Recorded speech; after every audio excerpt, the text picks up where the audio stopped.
from Holland. He will beat 2 Spaniards and then a great quarterfinal win over Andreas Hagen. Yeah, that was a super match, wasn't it? Andreas was a little unlucky to find this man before the quarterfinal stage, probably. And Peter Gunnarsson taking care of some big names there. Mickey the Kid Wernick, Simon Trumper, and a fantastic match against Pascal Perot. As I said, he got off to a fast start against Perot, had him down to 1,500 chips after only 4 hands. It took another 90 hands to get rid of Pascal, who played a great delaying action and actually took the lead in that match at one point.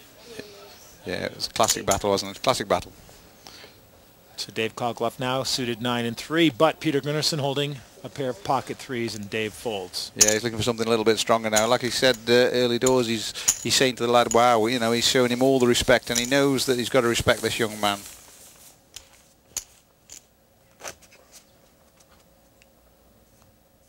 Gunnarsson's rising to the challenge in this match, and I think he's equal to Dave so far. You know, he's got him all worked out at the moment, and you can see.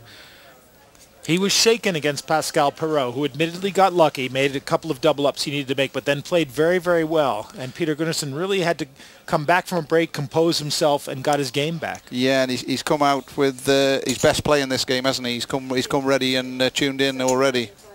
So Dave with the bet on the suited Queen 9, but Peter Gunnarsson's holding a suited Ace 8. Yeah, but he's total concentration. He's not phased at all by facing El Blondy, is he? And you can see he's thoughtful. Both players thinking, you know, better show some respect to my opponent here. And you can see that with the well thought through plays. Nobody rushing to make any sort of move.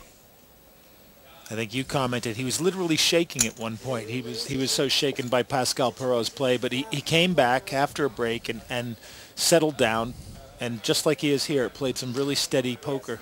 Yeah. He's re-raised him here, but I think he's put all that behind him, to be honest with you, and he looks like he's in total control of the situation at the moment. He's putting the pressure on Dave straight away. He says, there you go. He's saying, no, I've got a better hand than you, and I'm going to put some pressure back on you. And crowd once again applauding Peter Gunnarsson's play, and so they should. It was excellent play again. Dave Kolkloff and Andreas Hagen in their quarterfinal did not fold a single hand in the entire game. No, they both played, slogged it out, didn't they, in the centre of the arena sort of thing. But Dave's a little bit more cagey in this one. Like I say, he probably realises that Peter may have watched him play and studied his play a little bit more, and may know 1 or 2 counter moves for him. So Peter Gunnarsson off to the fast start. After 4 hands, he's won all 4. He's over 200,000 in chips. Dave Kolkloff down to just over 110,000. Move on to hand 5.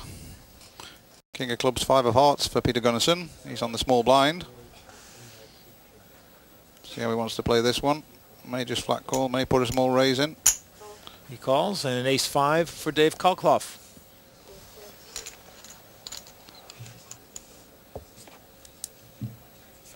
Dave checks the option. We'll see the flop. There's a king for Peter Gunnarsson. Yeah, King of diamonds, Queen of clubs, 7 of hearts on the flop. Making Peter Gunnarsson top pair.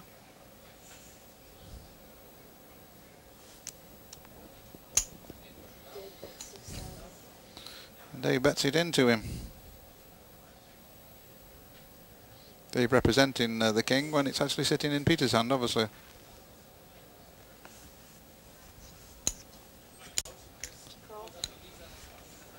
And a call from Peter Gunnarsson.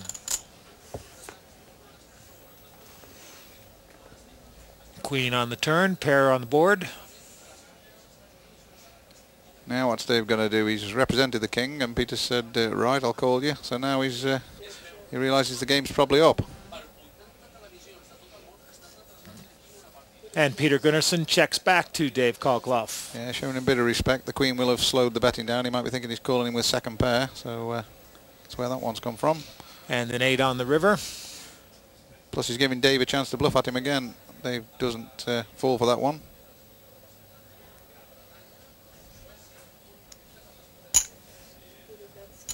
$10,000 the bet from Peter Gunnarsson. Dave doesn't have a lot to think about here, really. He's probably going to throw the hand away, but he'll just keep Peter sitting there, try and pick up a tello or some sort of response from him by leaving him sitting there for a few minutes. Of course, there is an aggressive play he could try and come over the top, but I don't think he'll do that. We'll let Dave choose the play.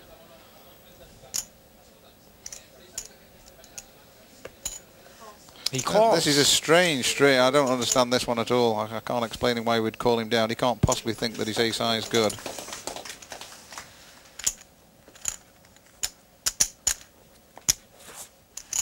So Dave's decided maybe slow the pace down a bit, and there's some of Dave's chips stacked on top of Peter's there, as you can see. That's his target, to get them back first of all. Ace deuce for Peter Gunnarsson. Ace of spades, deuce of hearts. He's in the small blind. And a suited queen 9. Dave in the big blind with the queen 9 of hearts. He calls.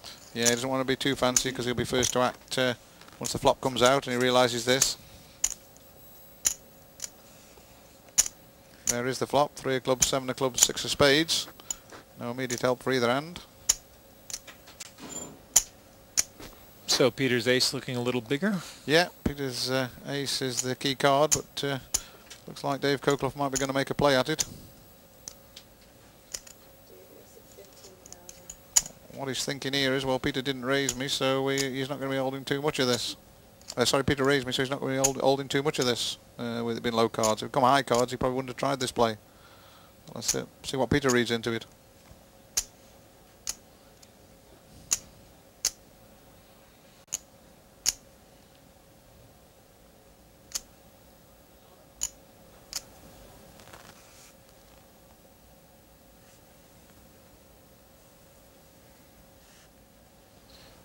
Once again, you see all this move from Dave Cockloft. He reached for quite a big stack and he just called, but I don't think Peter's going to just call. Looks like he's going to say, okay, well, might play for a bit more, but once again, deep in thought before he makes the play.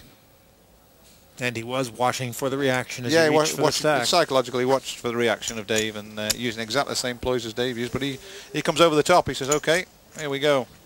Makes it 65,000. And a big re-raise. Massive re-raise.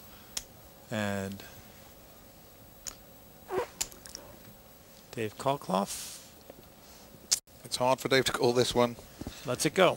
Yeah, it's basically Peter's telling him with these plays that he's taking no nonsense. He's saying, well, I'm going to test you all the time, and as the chip advantage grows, I'm going to keep testing you.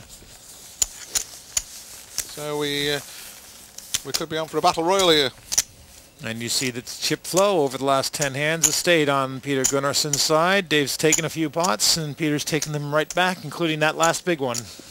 Yeah, generally Peter's, like I say, getting the better of it, isn't he, the encounter at the moment, so and he's prepared to keep pushing it. Then but unfortunately, he seems to sort of lie back and take his foot off the gas a little bit when he starts to get a bit of momentum going, but we'll see if he can keep it up.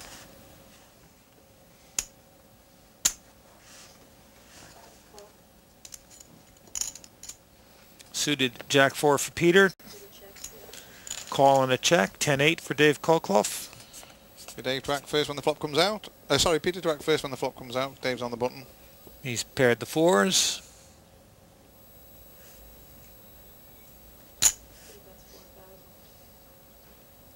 And Dave mucks his. Yeah, he's not giving Dave a chance to make any plays at him at the moment as he's keeping the pressure up a little while. Good play from Peter, you've got to say that about it. But he's probably watched Dave play and thinking, well, I'm not going to get caught out by any of these little battles that you keep trying to do. I'm going to dictate the pace to you a little bit. And it's a good play, good heads-up play, that is. Dictate the pace, have your opponent off guard all the time. That's what it's the plan he's using. Let's just see if he can keep the pressure up a bit. At the moment, it's working well for him. He's over 230,000. And Dave down to 86, so approaching a 3-1 chip lead. 7 of hearts for Peter on the button, and small blind.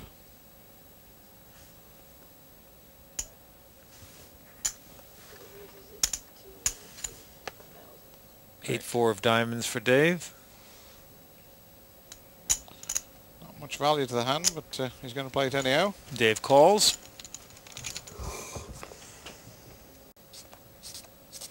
And here's the flop.